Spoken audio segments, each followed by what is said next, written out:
Commerce classes और आज हम पढ़ेंगे सोर्सेज ऑफ डिविडेंड पेमेंट। मतलब डिविडेंड जो कंपनी पे करना चाहती है वो किस किस सोर्स से दिया जा सकता है। Basically there are 3 sources. पहला सोर्स है हमारा सरप्लस। कंपनीज अपना प्रॉफिट सरप्लस अकाउंट में मेंटेन करके रखती हैं।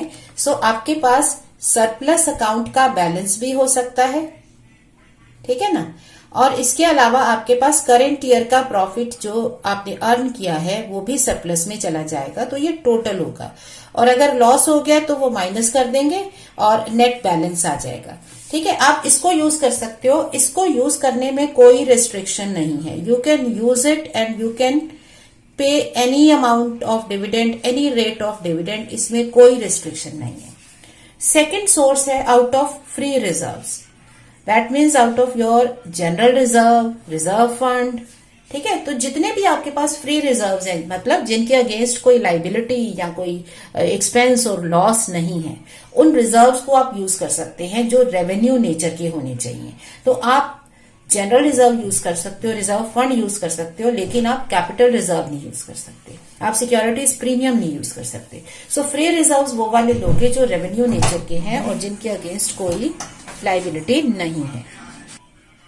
फ्री रिजर्व में अगर आपको अमाउंट यूज करना है, जनरल रिजर्व यूज करना है या रिजर्व फंड आपको यूज करना है, जो भी आपके पास बैलेंस है, पहली चीज तो ये है कि आप इस रिजर्व को यूज कब करोगे, जब आपने सरप्लस यूज कर लिया है।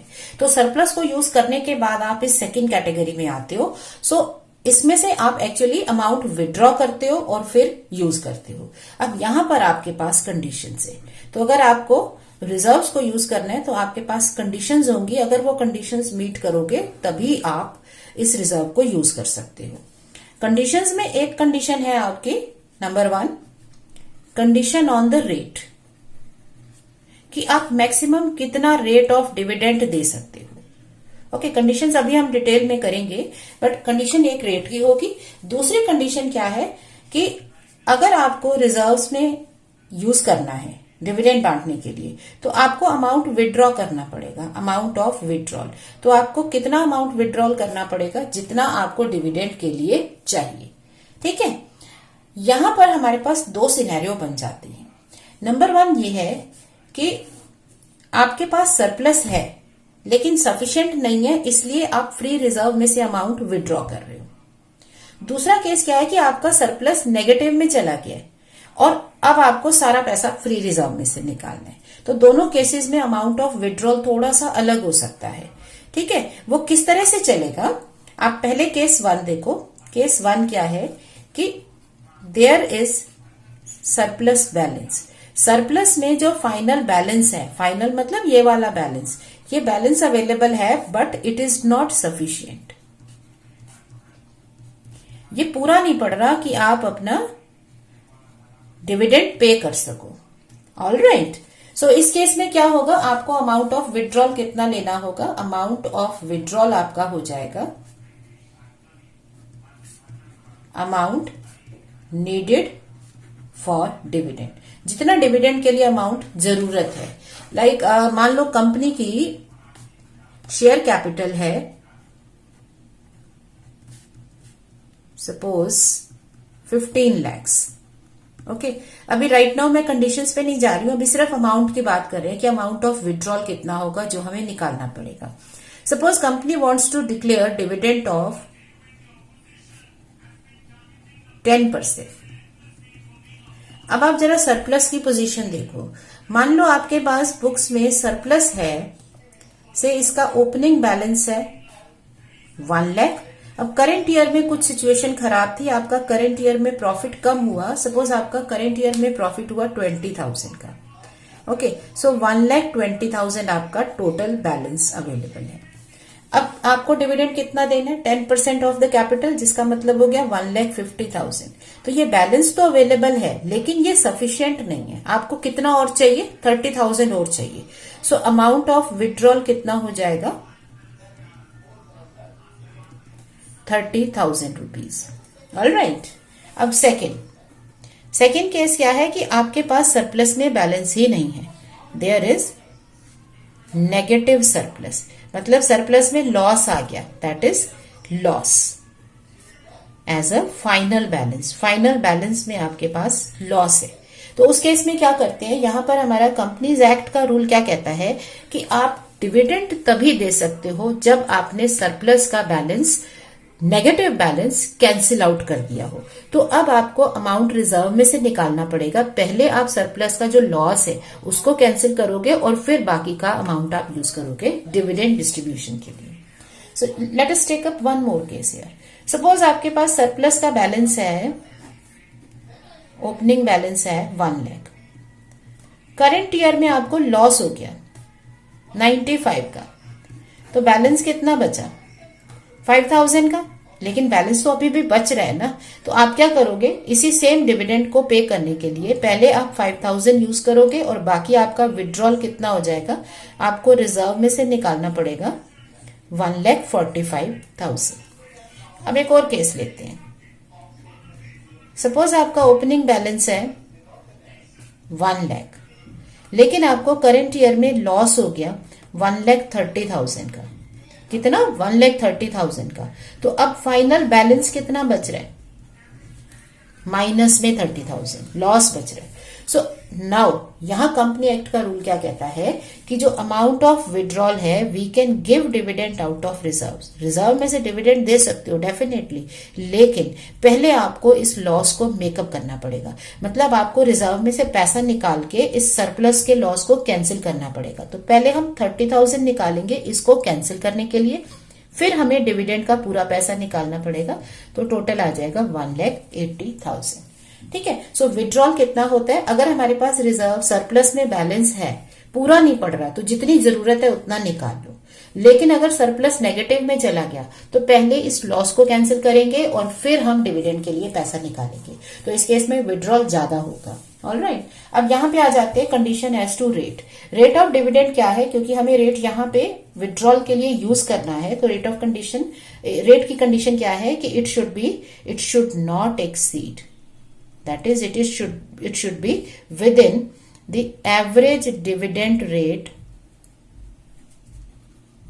of last 3 financial years। तो पिछले 3 साल में आपने जो डिविडेंड पे किया है उसका एवरेज लेना पड़ेगा, वो आपका मैक्सिमम रेट ऑफ डिविडेंड है, क्योंकि उसके ऊपर नहीं जाना। अब मान लो आपने पिछले 3 साल में डिविडेंड दिया ही नहीं है, तो आपका एवरेज क्या हो जाएगा, आप ले ही नहीं सकते हो, तो ये कंडीशन फिर एप्लीकेबल नहीं है। तो अगर आपने डिविडेंड दिया नहीं है लास्ट 3 इयर्स में, तो ये कंडीशन आपकी एप्लीकेबल नहीं है। लेकिन अगर आपने डिविडेंड दिया है, मान लो एक ईयर में आपने 10% दिया, दूसरे ईयर में आपने 12% दिया और नेक्स्ट ईयर में आपने 8% दिया, तो एवरेज कितना बन गया आपका 10 + 12 + 8/3, ये हो गया 10%। अब मान लो आपने एक साल में 10% दिया, दूसरे साल में आपने नहीं दिया, ठीक है, और थर्ड ईयर में आपने 14% दिया। अब एवरेज क्या होगा, नॉर्मली हम ये सोच सकते हैं कि एवरेज का मतलब 2 चीजों का एवरेज कर रहे हैं, नहीं। एवरेज क्या कर रहे हो, average of the dividend declared in last 3 years. तो इस ईयर में हम ये मानेंगे कि 0% डिविडेंड दिया, तो इसको आउट नहीं करना है, ये 0 लेके चलेंगे। तो आपको इवनली स्प्रेड करने हैं डिविडेंड, क्योंकि यहाँ पे क्या देखा जा रहा है कि आप ऑन एन एवरेज डिविडेंड देते कितना हो। अब अगर सब में 0 हो तो फिर ये कंडीशन एप्लीकेबल नहीं है, बट अगर किसी भी एक ईयर में डिविडेंड पे कर दिया तो एवरेज तो तीनों का लेके चलना पड़ेगा। तो ये 24% बाय 3 8% हो जाएगा। मान लो आपने एक साल 15% दिया, फिर दिया ही नहीं, तो अब एवरेज 15/3 होगा, क्योंकि हमें स्प्रेड करना है तीनों ईयर्स में। ऑल राइट, सो ये एवरेज आपका जो रेट है ये मैक्सिमम रेट है, इसके ऊपर डिविडेंड नहीं देना। डिविडेंड का रेट डिसाइड हो गया, अब आपको देखना है कि हम इतना अमाउंट निकाल सकते हैं, तो अमाउंट सॉल्व कर लो। अब सॉल्व करने के बाद कंडीशंस इसकी लेंगे कि विड्रॉल की कंडीशंस क्या है। ठीक है, अब विड्रॉल की कंडीशंस क्या है, कंडीशंस फॉर विड्रॉल।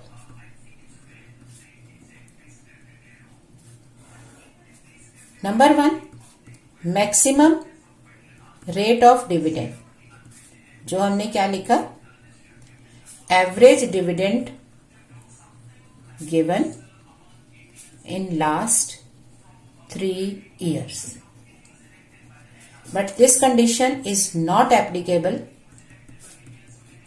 अगर आपने डिविडेंड दिया ही नहीं है फॉर लास्ट 3 ईयर्स। तो किसी भी एक ईयर में अगर आपने डिविडेंड दे दिया तो आपकी ये कंडीशन फिर उसमें एप्लीकेबल हो जाएगी। Let us take up the conditions one by one. Okay, in conditions number 1 is maximum rate of dividend. Maximum rate of dividend which you can give is average dividend of last 3 years. ये भी मैंने आपको explain की ना कि पिछले 3 साल में जितना डिविडेंड आपने पे किया है उसका एवरेज लेंगे। But this condition is not applicable if no dividend is given. Okay, अगर आपने पिछले 3 साल में डिविडेंड दिया ही नहीं है तो ये कंडीशन एप्लीकेबल नहीं है। बट अदरवाइज मैक्सिमम रेट आपका रहेगा एवरेज ऑफ लास्ट 3 ईयर्स। तो अगर आपने 2 साल डिविडेंड दिया है तो तीसरे को 0 मान के उसका एवरेज करोगे। सेकेंड कंडीशन है मैक्सिमम अमाउंट ऑफ विड्रॉल। अब जो मैक्सिमम अमाउंट ऑफ विड्रॉल है इसकी 2 कंडीशंस हैं। When you read the conditions वो थोड़ी सी अलग आपको आएंगी समझ में, लेकिन समझने के लिए मैंने उनको सिंप्लीफाई कैसे किया है। Maximum amount of withdrawal is limited to, इसकी लिमिट है लीस्ट ऑफ 2 थिंग्स। पहला है विड्रॉल बेस्ड अमाउंट, कि हम विड्रॉल कितना कर रहे हैं। तो इसमें आपका विड्रॉल बेस्ड लिमिट क्या है? It is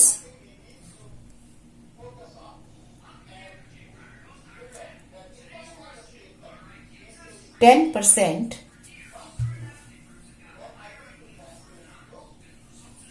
so it is 10% of paid up capital plus free reserves। जितने भी फ्री रिजर्व्स मतलब सरप्लस का पुराना बैलेंस, रिजर्व फंड एटसेट्रा, ठीक है। तो ये आपका विड्रॉल बेस्ड अमाउंट है। दूसरा है minimum balance based amount. So minimum balanced based amount की लिमिट क्या है? That you are to keep a minimum balance in free reserves. कितना? It is 15% of paid up capital as per last audited financial statement. तो जितनी capital है उसका 15% minimum balance आपको रखना है। तो विड्रॉल का अमाउंट कितना हो गया? विड्रॉल का अमाउंट आपका मैक्सिमम कितना हो जाएगा? Available reserves minus balance to be maintained. जो बैलेंस आपको मेंटेन करना है that is 15% of paid up capital, ठीक है ना। तो ये 2 अमाउंट्स आ जाएंगे। एक है कितना विड्रॉल कर सकते हो based on your capital and reserves, दूसरा है बैलेंस के हिसाब से अगर इतना बैलेंस मेंटेन करना है तो बाकी निकाल सकते हैं। तो ये 2 अमाउंट है, ये लिमिट है। इनका लीस्ट जो है ना वो मैक्सिमम है, मतलब उससे ऊपर नहीं निकाल सकते। सो इसको एक क्वेश्चन से समझने की कोशिश करते हैं। Suppose a company is having share capital of से 1 lakh shares of 10 rupees each fully called and paid. Okay, 10 lakh।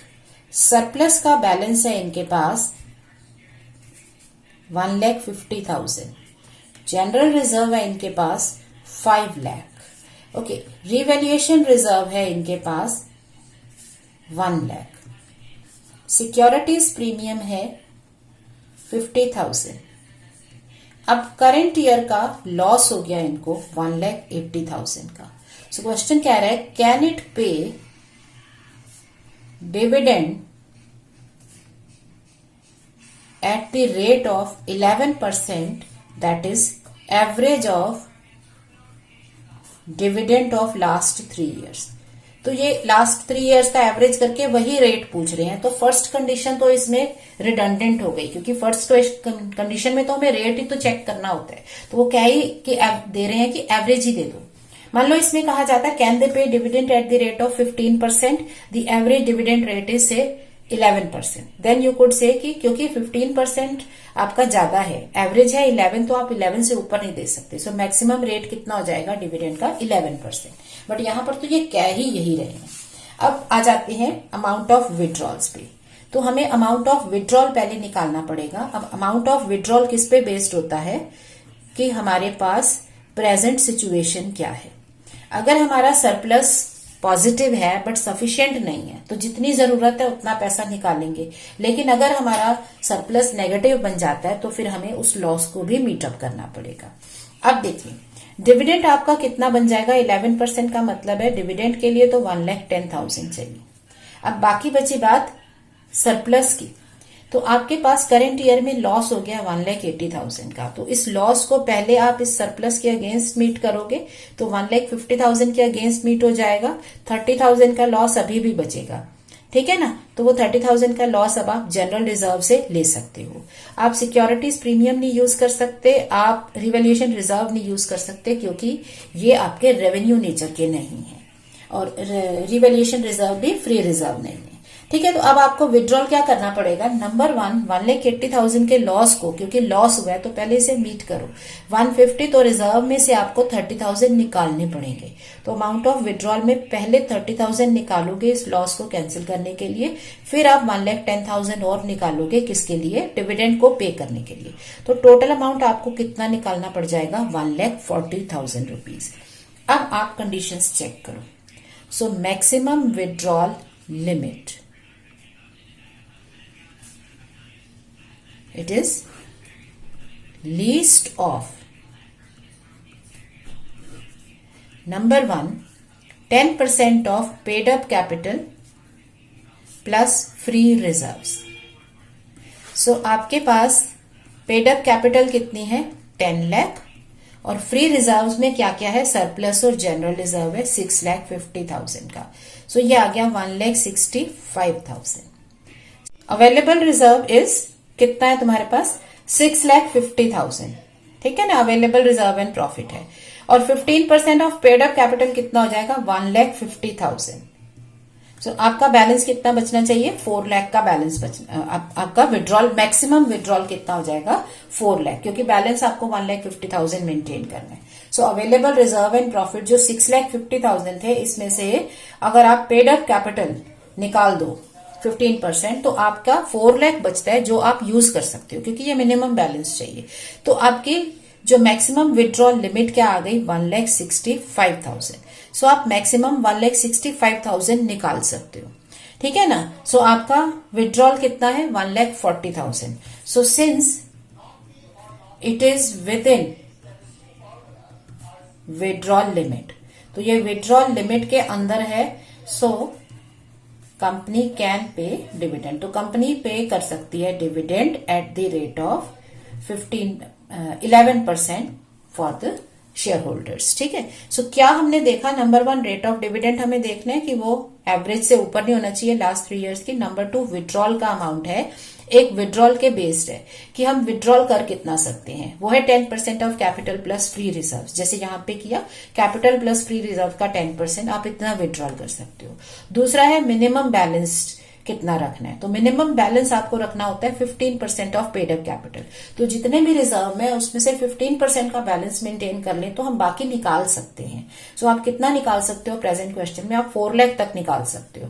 So least of the 2 कितना बन गया, 1,65,000, तो आप 165 निकाल सकते हो। सो आपका क्योंकि विड्रॉल इसके विद इन द रीच है तो आप इतना डिविडेंड पे कर दोगे। सो हमने सोर्सेज डिसाइड कर लिए, सोर्सेज डिस्कस कर लिए, ठीक है। सरप्लस यूज कर सकते हो, सरप्लस पूरा नहीं पड़ता है, फिर आप जाते हो फ्री रिजर्व्स की तरफ। अब तीसरा सोर्स क्या होता है, source of payment of dividend, ये अलग ही रहेगा। It is out of money provided bye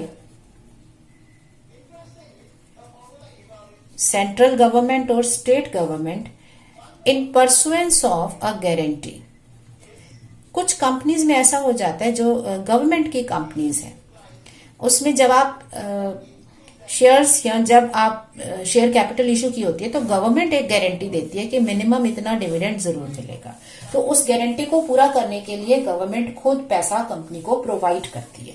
so in case money is provided by central state government, कि उन्होंने अपनी गारंटी को पूरा करने के लिए पैसा दिया, तो इसको यूज किया जा सकता है। इनफैक्ट इसमें हमें ज्यादा सोचना ही नहीं है, क्योंकि जो कंपनी ने गारंटी दी है शेयर होल्डर को कि इतना डिविडेंड उनको मिलेगा एज पर सेंट्रल और स्टेट गवर्नमेंट गारंटी। तो जितनी भी कमी होगी वो गवर्नमेंट उसको पे करेगी कंपनी को, और फिर कंपनी डिविडेंड पे कर देगी। तो जितना भी पैसा मिलेगा वो इसी पर्पज के लिए मिलेगा, वो पूरा यूज हो जाएगा डिविडेंड को पे करने के लिए। तो यहाँ पे कोई कंडीशन नहीं है, कुछ नहीं सोचना, कंडीशन सिर्फ फ्री रिजर्व्स में आएंगी, एक रेट की और एक विड्रॉल के अमाउंट की।